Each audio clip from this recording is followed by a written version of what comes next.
They say that other than the bride and her wedding dress, the only other centerpiece at the wedding that competes and maybe can even outshine the bride is the wedding cake. Some people say it is the centerpiece of your wedding reception, and traditionally wedding cakes are steeped in a lot of tradition. And they say also that the wedding cake should look and taste just as good. My name is Catherine Masitsa. Welcome to the Samantha's Bridal Wedding Inspirational Channel. Today I'm joined with Beatrice from Sweet Inspirations, and she has some sweet things to say about weddings. Welcome to the show, Beatrice. Thank you, Catherine. Yeah. So, the wedding cake. Yes. What is the whole origin? Some brides are really, sometimes really fussy about the wedding cake. Yes. For some brides, I wasn't one of those. Okay. Some. What is the origin of the wedding cake? The wedding cake is one of the first meals that you share with your groom and you share with your guests. And it is supposed to be this spectacular piece of art that is cut and shared amongst friends and family on the first day together as a couple. Okay. Yes. They also say that it is the first task that as a couple Yes. you're supposed to do. Is that so? That has been brought down to our tradition, where the bride is told this is a meal that you have prepared for your guests. So show us how you're going to cut, which will represent how you will be feeding your groom. And so that's why you're seeing some brides doing it on their knees as they feed the groom the first piece of cake, and then they will feed their parents. So it's supposed to be a representation of her culinary skills, because it should be, they say it's something that she has cooked and prepared for the people who have attended her event. Okay. Yes. So obviously, I mean, if you want to know about the history and the traditions behind the wedding cake, there's plenty online that you can actually search and find. So, but for a lot of brides, actually, it's deco. It's deco. It has to really look good.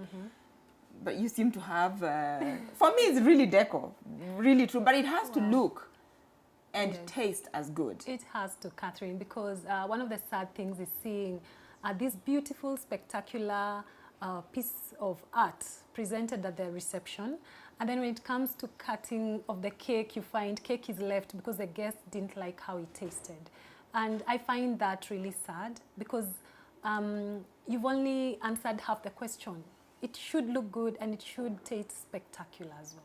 Yeah, Yes. I've been to those weddings where the wedding cake actually was like sand, like dust.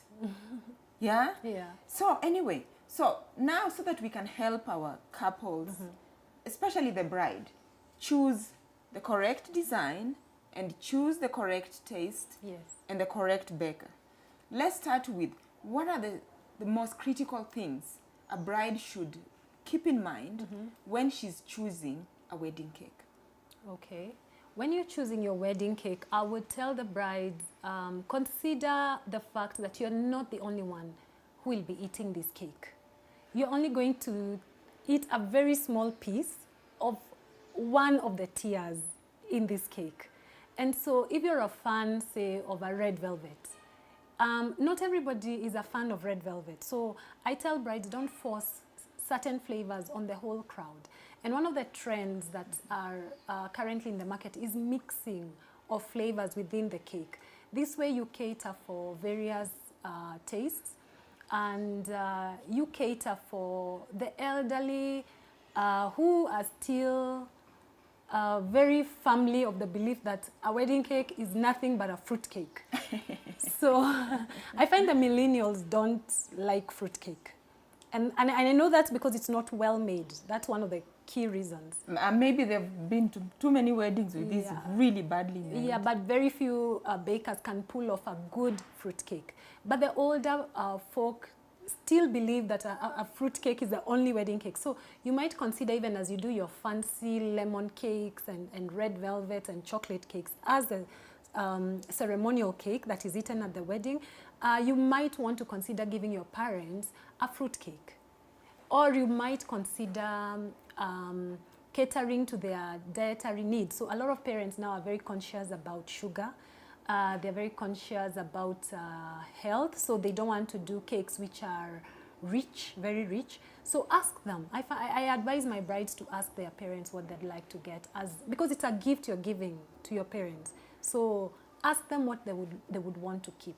So flavor is like first on top of Yes. On top of what else should they keep in mind? They should keep in mind that nowadays there are so many options.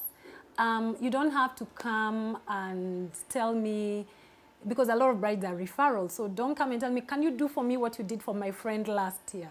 I love designing a cake just for you, in line with your taste, your interests, include your groom's interests as well. So let's custom make something that is truly suited just for you.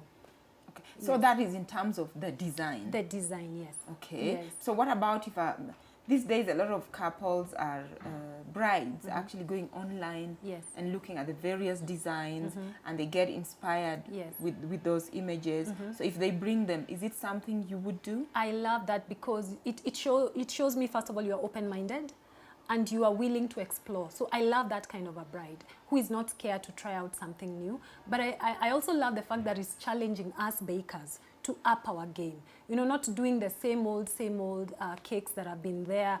In every baker's album, you go and see the same, you know, designs, pots and hearts. And, you know, those cakes were really overdone at some point. And so I love the fact that today's bride is really informed, and she's really putting out a challenge for the baker. Wow, Yeah. So we've talked of flavor, we've talked of style. Is there something else they must consider? If your baker cannot pull off something, let her give you an alternative, and not just shut the door on something that you would really love to be presented at your wedding. And so if you find a baker who is rigid, I would advise you to try somebody else. And if they insist that truly it can't be done, then they should be able to give you an alternative.